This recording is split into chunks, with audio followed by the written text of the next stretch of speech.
ప్రియమైన దేవుని వారలారా, ఈరోజు ప్రభు మాటను మనం జ్ఞాపకం చేసుకుందాం. మన ఎడల ప్రత్యక్షము కాబో మహిమ ఎదుట ఇప్పటి కాలపు శ్రమలు ఎన్న తగినవి కావని ఎంచుచున్నాను.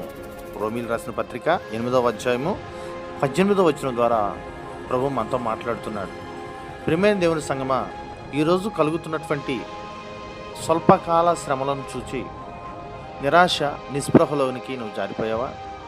దేవుని వాక్యం సెలవిస్తుంది, ఈ శ్రమలు మనకు కలగబో మహిమ ఎదుట చాలా స్వల్పమైనవి అని.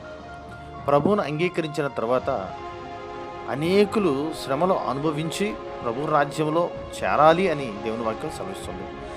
శోధన సహించువాడే ధన్యుడు, అతడు శోధనకు నిలబడిన వాడైతే దేవుడు అనుగ్రహించు జీవకిరీటం పొందుతాడు అని దేవుని వాక్యం రాయబడి ఉంది. అంతేకాదు ప్రియమైన దేవుని సంగమా, హెబ్రీ రాసిన పత్రిక 12:7 అంటాడు, శిక్షాఫలం పొందుటకే మీరు సహించుతున్నారు, దేవుడు మిమ్మల్ని కుమారులుగా కుమార్తెలుగా చూస్తూ ఉన్నాడు అని.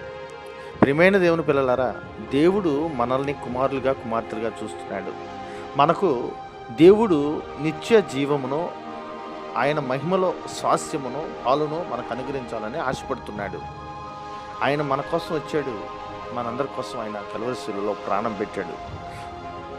ఆయనను నమ్మి ఆయన మార్గంలో నడుస్తున్న మన మీద అనేక శ్రమలు వస్తాయని దేవుడు ముందుగానే హెచ్చరించాడు.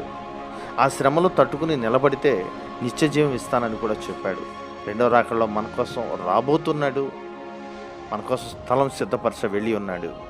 కనుక కలుగుతున్నటువంటి శ్రమను చూసి మనం భయపడక నిత్య మహిమకు వారసులంగా మనల్ని దేవుడు నడిపించబోతున్నాడని విశ్వాసంతో మనం ముందుకు వెళ్దాం.